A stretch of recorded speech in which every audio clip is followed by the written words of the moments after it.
جس میں minority judgment میں اس وقت کے وزیر اعظم کے بارے میں بہت کچھ لکھا گیا۔ اس وقت معیشت کے اشاریے کیا تھے؟ جب میاں نواز شریف کے خلاف ججمنٹ آئی، تاریخ گواہ ہے کہ ڈالر 106 روپے 30 پیسے تھا۔ تاریخ گواہ ہے کہ کموڈٹی کی پرائسز جو ہیں وہ اس ریجن میں سب سے بہتر تھی۔ تاریخ گواہ ہے کہ ہماری شرح نمو جو ہے وہ ریجن میں سب سے اچھی شرح نمو میں شامل تھی۔ پھر اس پولیٹیکل پروسیس کو جب ڈیریل کیا گیا اور سیاسی قوتوں کے ذریعے کیا گیا، کچھ غیر سیاسی قوتیں بھی تھیں، اس کی قیمت ہم آج تک دے رہے ہیں۔ بات قرضوں کے جال کی ہوئی تو ہم اسی ہاؤس میں یہ بات کرتے رہے، ہر سال اس بات کی طرف توجہ دلاتے رہے کہ یہ جو بے دریغ قرضے لینے کی پالیسی ہے، اور میں یہ کہوں گا کہ کرمنلی نیگلیجنٹ تھی اس وقت کی سرکار اس بیلنس کو قائم رکھنے میں۔ 70 سالہ تاریخ میں جو بیرونی اور اندرونی قرضے لیے گئے، ان کا 80% قرضے، اس حجم کے 80% کے برابر قرضے صرف 3.25 سال کے عرصے میں لیے گئے۔ میں بلیم گیم کا قائل نہیں ہوں، لیکن تاریخ جو ہے اس کے اوراق میں جھانکتے رہنا چاہیے۔ مجھے وہ دن بھی یاد ہے جب آج کے وزیر اعظم میاں محمد شہباز شریف نے الیکٹڈ لیڈر آف اپوزیشن کے طور پہ قومی اسمبلی کو ایڈریس کیا، اور انہوں نے مفاہمت کا ہاتھ بڑھایا حکومت کی طرف۔ تمام تر ریزرویشنز کے باوجود 2018 کے انتخابات میں تمام تر تحفظات کے باوجود انہوں نے کہا کہ اس معیشت کو ایک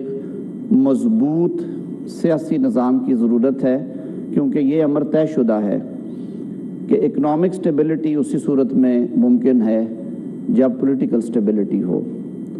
جب سارے فریقین ایک رستے پہ چلتے ہوں، جب ملک کی معاشی پالیسیز کانٹینیوٹی کے ساتھ، تسلسل کے ساتھ جاری رہیں۔ لیکن افسوس کہ مسائل معیشت کی اس آفر کو رونق اور تکبر کی دیوار کھڑی کر کے اس پہ ٹھٹھا اڑایا گیا، اس پہ ہنس دیا گیا، تمسخر اڑا۔ IMF کے ساتھ جس طرح کی پروگرام سائن کیا گیا، جس طرح کی ڈیل ہوئی، اسی ایوان میں آئل کی اس طرف ہم لوگ تھے۔ میرے ان ساتھیوں نے اس دن آوازیں بلند کی اور کہا کہ اپنے ہاتھ پاؤں باندھ کے بلکہ کاٹ کے ان کی تشتری میں نہ رکھیں۔ کر دیا گیا، برا کیا، لیکن پھر اس کو نبھانا چاہیے تھا۔ وہ ایک ساورن معاہدہ ہوتا ہے، ریاست پاکستان اس معاہدے کو نبھانے کی پابند تھی۔ اس معاہدے کو کس طرح سے بریچ کیا گیا، کس طرح سے اس معاہدے کے جو اہم نکات تھے ان سے انحراف ہوا، ان کمٹمنٹس پہ پورا نہ اترا گیا،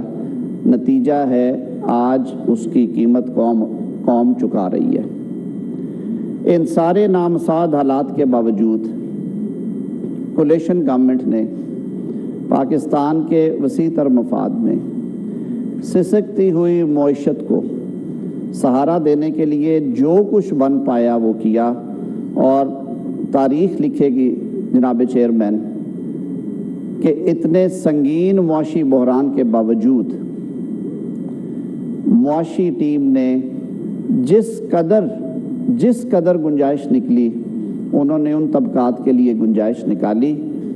جو طبقات حکومتی اور ریاستی امداد کے مستحق تھے۔ بے نظیر انکم سپورٹ پروگرام کو پورے سال سپورٹ دی گئی۔ پاکستان نے گزشتہ سال جولائی اگست 2022 میں انپریسیڈنٹڈ رین فال اور فلڈز کا سامنا کیا۔ ہمارے خاص طور پہ دو صوبہ سندھ اور صوبہ بلوچستان بری طرح متاثر ہوئے۔ 30 ارب ڈالر سے زائد کے نقصانات کا تخمینہ لگایا گیا۔ اس ساری کیٹاسٹروفی کو بھی اس جرری قوم نے مل کے اس کا مقابلہ کیا۔ ریکنسٹرکشن کے حوالے سے جو صوبائی اور وفاقی حکومتوں سے بن پایا وہ سب آپ کے سامنے اس ہاؤس میں ڈسکس ہوتا رہا ہے، اس نیت کے ساتھ کہ یہ ہمارا گھر ہے، اسے سنوارنے کی، اسے سنبھالنے کی ذمہ داری اس قوم کی ہے، اور اس قوم نے یہ مینڈیٹ اس منتخب حکومت کو دیا ہے۔ آنریبل لیڈر آف اپوزیشن نے کہا کہ سارے مسائل کا حل آئین پاکستان کے مطابق چلنا ہے، اس میں کوئی دوسری رائے نہیں ہے، لیکن آئین پاکستان یہ بھی تقاضا کرتا ہے کہ خلوص نیت کے ساتھ اور یکسوئی کے ساتھ اس پہ عمل کیا جائے۔ بہت سارے مواقع ایسے آئے جناب چیئرمین جب ان بینچز سے بارہا یہ کہا گیا کہ سیاسی معاملات کو سیاسی طریقے سے نمٹایا جائے۔ سیاست میں لا قانونیت کی، سیاست میں سخت لہجوں کی، سیاست میں بے لچک رویوں کی گنجائش نہیں ہوتی۔ سیاست ڈائیلاگ کا نام ہے، سیاست بدلتے حالات کے ساتھ اپنے آپ کو ڈھال کے رستے بنانے کا نام ہے۔ انفارچونیٹلی ہم میں سے وہ رویہ بھی چلا گیا، ہم نے رویے ہی بدل لیے، ہم نے ہر وقت آستینیں چڑھائیں اور صرف دشنام ترازی کی۔ ہم نے ایک ذہن تیار کیے، تربیت کی گئی کہ چھینو جھپٹو، مارا ماری کرو تو سارا ہوگا، اور اس کے نتائج ہم نے ماضی میں دیکھے۔ میں آج بجٹ کے حوالے سے باتیں ہو رہی ہیں، اس پہ میں پھر بات کروں گا، لیکن جو کچھ ہوا، جو کچھ اس ملک کے ساتھ 9 مئی کو ہوا، تاریخ اس دن کو ایک سیاہ دن کے طور پہ لکھے گی اور ہم نادم اور شرمسار رہیں گے۔ وہ کسی ایک دن کا واقعہ نہیں تھا، اس کے پیچھے ایک ہسٹری ہے، اس کے پیچھے پریپریشن، اس کے پیچھے انسٹیگیشن، اس کے پیچھے انسائٹمنٹ۔ میں یہ لیگل ٹرمز میں بات نہیں کر رہا، یہ سوشل باتیں ہو رہی ہیں، میں اس سوشل کانٹیکسٹ میں کر رہا ہوں کہ جب لوگوں کی ذہن سازی اس طرح سے کر دی جائے کہ فلاں کو ماننا نہیں ہے، فلاں کو تو ماننا ہی نہیں ہے،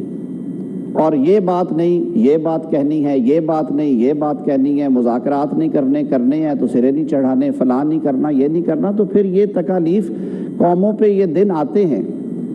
آج بھی میں سمجھتا ہوں کہ اس قوم نے بڑی جرأت اور جواں مردی کے ساتھ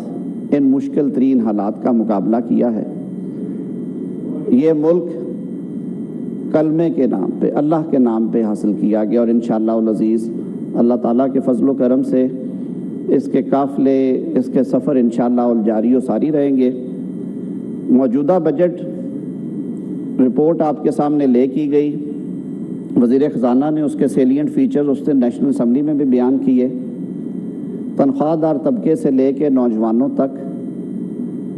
کھیت مزدور سے لے کے ڈومیسٹک سرونٹ تک، تمام طبقات کا خیال رکھا گیا۔ انفلیشن کو سامنے رکھتے ہوئے، جو کہ اس وقت بین الاقوامی سطح پہ بھی عروج پہ ہے،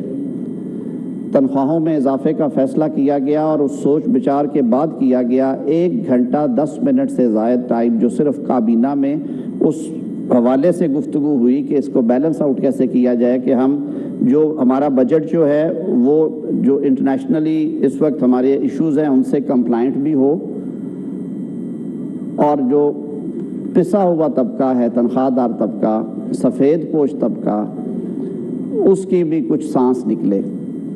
تو گریڈ 1 سے 16 تک 35% اضافہ دیا گیا، گریڈ 17 سے 22 تک وہ لوگ انہوں نے بھی اپنے بچوں کو پڑھانا ہے،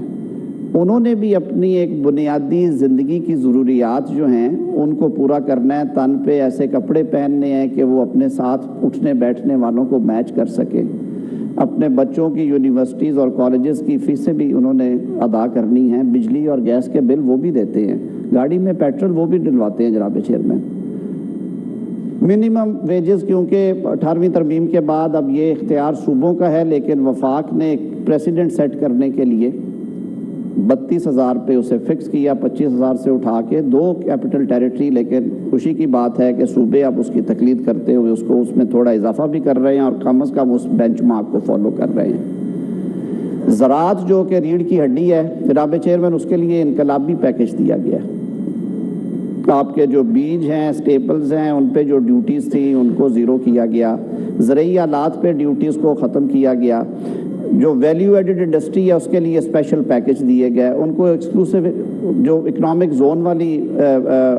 اسپیشل اکنامک زونز والی فیسلٹیز حاصل ہوں گی۔ آئی ٹی، ہماری نوجوان نسل اور ہمارا پڑھا لکھا طبقہ اس ملک کو پاؤں پہ کھڑا کر کے ایک تناور درخت کی صورت میں کھڑا کر سکتا ہے اس معاشی سسٹم کو، ان کے لیے انقلابی اقدامات تجویز کیے گئے ہیں، یوتھ کے لیے پروگرامز دیے گئے۔ تو ان نامساعد حالات میں جو ممکن تھا اور جس طرح کی ٹوٹی پھوٹی ہوئی معیشت پچھلے سال اپریل میں سنبھالی تھی، اس سسکتی ہوئی معیشت کو نہ صرف اس قابل کیا کہ یہ مراحل طے ہو جائیں، بلکہ آج ہم دوسرے بجٹ پہ کھڑے تھے اور کوشش کی کہ ایسا بجٹ ہو جس پہ مختلف طبقات جب اس کو ڈسکس کریں، اس پہ بات کریں، تو وہ کم از کم اس کو ایک متوازن ان حالات کے مطابق مشکل ترین حالات میں ایک متوازن بجٹ کے طور پہ لیں۔ اور جناب چیئرمین، ہم نے دیکھا ماشاءاللہ ہمارا میڈیا آزاد ہے، ٹی وی چینلز پہ مباحثے بھی ہوتے ہیں، ایکسپرٹس بھی بیٹھتے ہیں، اخبارات میں آرٹیکلز بھی آتے ہیں، گفتگو بھی ہوتی ہے۔ تو یہ وہ چند سیلینٹ فیچرز تھے جن کا ذکر کرنا آج ضروری تھا۔ اس ہاؤس کا یہ مینڈیٹ ہے اور میری یہ استدعا ہوگی حکومت کے پہ بھی کہ آئل کے اس طرف بیٹھے ہوئے اور ادھر بیٹھے ہوئے دوست جو ہیں وہ تجاویز دیں۔ فائننس کمیٹی بھی ہماری بیٹھ کے یہ کام کر رہی ہے۔ اس دفعہ صرف ایک میری استدعا ہے، کیونکہ حج ہے اور حج کے سلسلے میں جو آخری فلائٹس ہیں وہ 23 اور 24 تاریخ کو ہیں، تو اس وجہ سے یہ کوشش ہم کر رہے ہیں۔ اور جناب چیئرمین اس دن آپ نے بھی مہربانی کی کہ فائننس کمیٹی نے کہا کہ ہم اس ہفتے میں اپنا کام یہ سمیٹ لیں گے تاکہ جو ہمارے پارلیمنٹیرین دوست ساتھی حج کی سعادت حاصل کرنا چاہتے ہیں وہ وقت پہ جوائن کر سکیں ان آخری فلائٹس کو۔ تو ایک دفعہ پھر گورنمنٹ کی طرف سے، اس ایوان کی طرف سے اپنے ریزولو کو ری ایٹریٹ کرتے ہوئے ایک بات بڑی وضاحت سے کر دینا چاہتا ہوں کہ حالات جیسے بھی ہوں، مشکلیں جتنی بھی ہوں، پاکستان کی عوام کی بہتری کے لیے، فلاح کے لیے یہ حکومت کمیٹڈ ہے۔ اور پچھلے شکوے شکایتوں کو بھولتے ہوئے، اس بات کو بھولتے ہوئے کہ وہ کون سے غیر ضروری بوجھ تھے جو آنے والی حکومت پہ ڈالے گئے اور کتنی ناگفتہ بے معیشت دی گئی، ان شکووں شکایتوں سے ہٹتے ہوئے انشاءاللہ العزیز جد و جہد جاری رہے گی، معیشت کی بہتری کا سفر جاری رہے گا، کیونکہ ہم تو وہ قوم ہیں اور اس طرز کے مجنوں ہیں کہ جن کے بارے میں شاعر نے کہا کہ بٹی کی محبت میں ہم شستہ سروں نے وہ قرض اتارے ہیں جو واجب بھی نہیں تھے۔ ہم تو آپ کی دی ہوئی میراث میں سے بھی کوئی اچھائیاں نکال رہے ہیں اور یہ توقع رکھتے ہیں کہ اور زیادہ اچھائیاں نکلیں گی پاکستان کے عوام کے لیے اور اس ملک کے لیے۔ بہت شکریہ۔ تھینک یو جی۔ محترم جناب سینیٹر منظور کاکڑ صاحب۔ اعظم نذیر تارڑ کا سینٹ میں اظہار خیال، انہوں نے کہا